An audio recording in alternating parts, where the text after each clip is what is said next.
Kent Spitfires now have it all to do to qualify for the last 8 of the NatWest T20 Blast after going down to a 33-run defeat to Essex at a packed-out Canterbury. Batting first after winning the toss, the Eagles looked to Daniel Lawrence and Nick Brown to get them off to the start they needed in a game they just had to win after losing their last 2. Lawrence especially enjoyed the bowling of Mitch Claydon. 47 runs were taken off the first 5 overs, but Essex had by then lost Brown, who clubbed Matt Coles to Kagiso Rabada.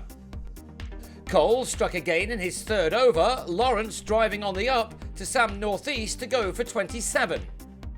By the halfway stage of their innings, Essex had got to 85 for 2 and now looked to Ravi Bopara and Tom Wesley to press on.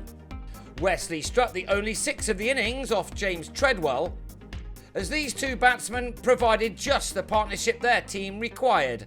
Wesley passed a 50 off 33 balls as this pair brought up the 150 in the 17th over and now look for the big finish.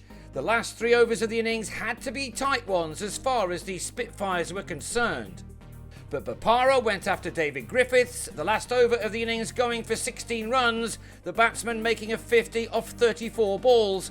Wesley ended unbeaten on 74 made from 49 as the Eagles went in pretty happy with their lot, 190 runs on the board for the loss of just 2 wickets.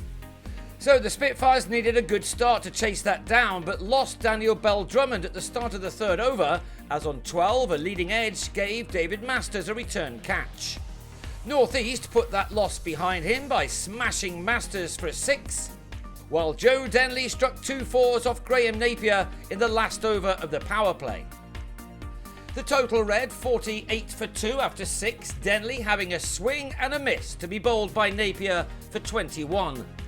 Sam Billings was out for a single, James Foster with a smart catch standing up to Masters.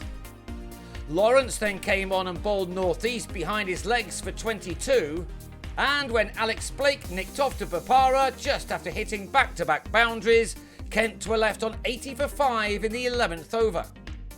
That became 88 for 6 in the next one as Coles pulled Ryan Tenduscarter out to Matt Quinn after making 7.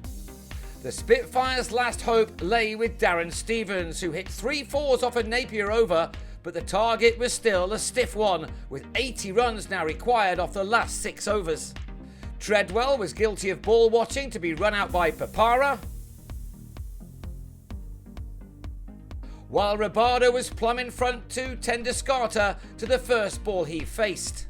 And when, 2 balls later, Stevens was bowled by Napier for 33, the game was up, Kent on 126 for 9.